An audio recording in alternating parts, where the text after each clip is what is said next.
जय माँ काली। आज मैं आपको सिद्धि और कृपा में क्या अंतर होता है इस बारे में थोड़ी सी जानकारी दूंगी। वैसे तो ये एक साधक का प्रश्न है, लेकिन मुझे लगता है कि ऐसे बहुत सारे साधकों का प्रश्न होगा और उन सभी को जानना भी चाहिए कि सिद्धि और कृपा क्या होता है।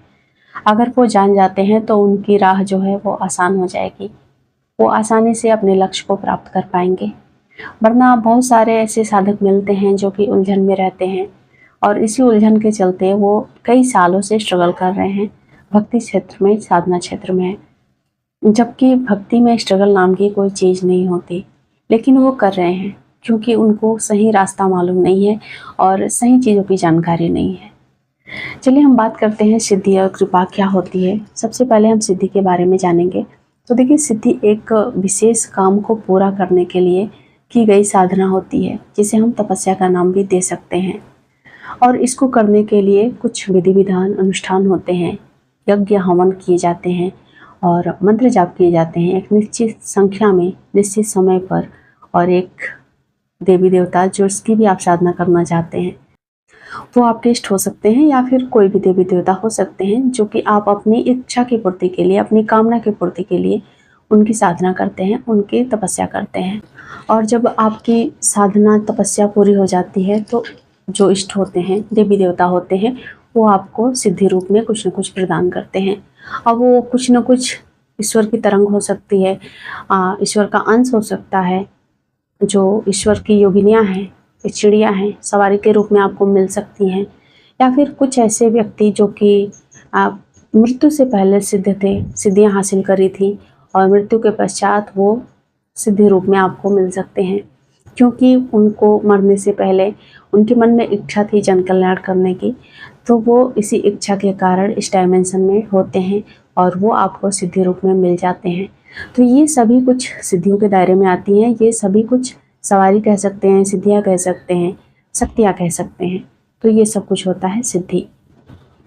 लेकिन इसको पाना इतना भी आसान नहीं होता है। अगर आपने साधना की, तपस्या की, मान लीजिए आपने 21 दिन की साधना शुरू की और उसमें कुछ न कुछ ऐसे मिस्टेक्स हो गए, थोड़े से ही, जाने अनजाने, तो आपकी पूरी 21 दिन की साधना असफल मानी जाती है। फिर उस दौरान साधक को ना कुछ अनुभव होते हैं, ना ही उनकी साधना को पूरा माना जाता है और ना ही उस साधना से आपको कुछ मिलता है। क्योंकि हम साधना इसलिए करते हैं ताकि हम ईश्वर को मजबूर कर सकें कुछ देने के लिए, उनको बाध्य करते हैं। और जब हम ऐसी कुछ चीज़ें करते हैं, चाहे इस भौतिक जगत में, प्रैक्टिकल लाइफ में, या फिर साधना की जो जर्नी है उसमें, साधना का जो जीवन है उसमें, तो किसी को भी बाध्य करके जब कुछ चीज़ें हासिल की जाती हैं तो उसमें कठिनाइयाँ आती हैं, उसमें बहुत सारे रुकावटें आती हैं।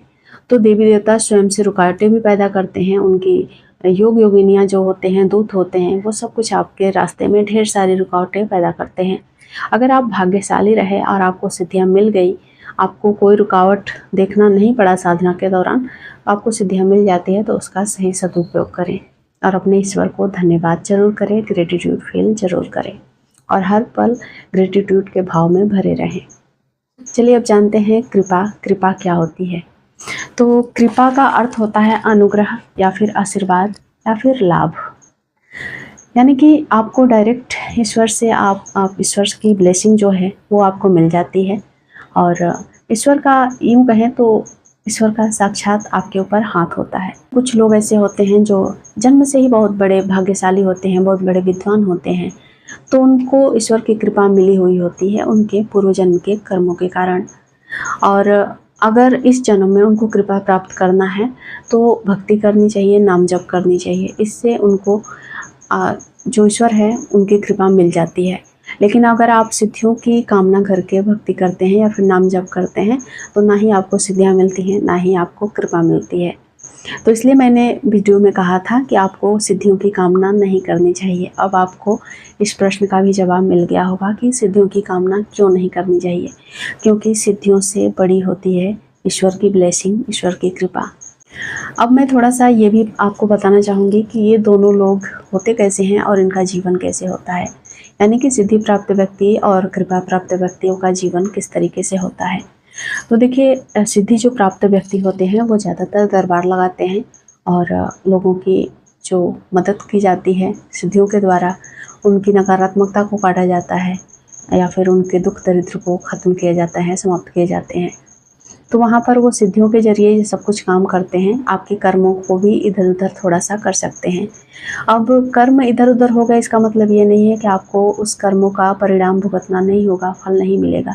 थोड़ा सा 1-2 साल आगे पीछे हो जाता है। तो इस तरीके से वो लोग कर्मों में हस्तक्षेप करते हैं, जिससे कि दोनों के ऊपर प्रभाव पड़ता है।